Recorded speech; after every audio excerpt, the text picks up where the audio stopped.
কুমিল্লা থেকে তারেক রহমান আসবেন নারায়ণগঞ্জে, সেখানে হবে নির্বাচনী সভা। তো সে খবর জানাতে আমাদের সঙ্গে যুক্ত হচ্ছেন প্রতিনিধি রবিউল ইসলাম। রবিউল, আপনার কাছ থেকে জানবো জেলার ভোটের প্রচারণের সর্বশেষ তথ্য। একই সঙ্গে জানাবেন তারেক রহমানের নির্বাচনী জনসভার প্রস্তুতির কি খবর আছে। রাহি, আপনাকে ধন্যবাদ। নারায়ণগঞ্জে কিন্তু ত্রয়োদশ জাতীয় সংসদ নির্বাচনের প্রচারণা কিন্তু আজ সকাল থেকে 5টি আসনে কিন্তু প্রার্থীরা তারা প্রচারণা করছেন এবং প্রার্থীরা ভোটারদের মাঝে কিন্তু মত বিনিময় করছেন, প্রতিশ্রুতি দিচ্ছেন ভোটারদের প্রার্থীরা। তো তাছাড়াও কিন্তু নারায়ণগঞ্জে ইতিমধ্যে কিছু কিছু জায়গায় বাধার সম্মুখীন হচ্ছেন প্রচারকালে।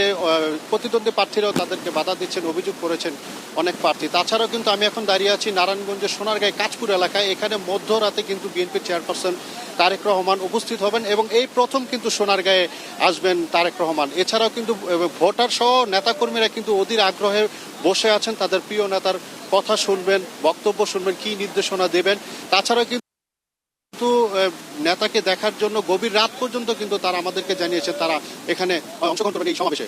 এই ছিল আমার কাছে নারায়ণগঞ্জের কাঁচপুর থেকে সর্বশেষ। রাহি। রবিউল, আপনাকে ধন্যবাদ।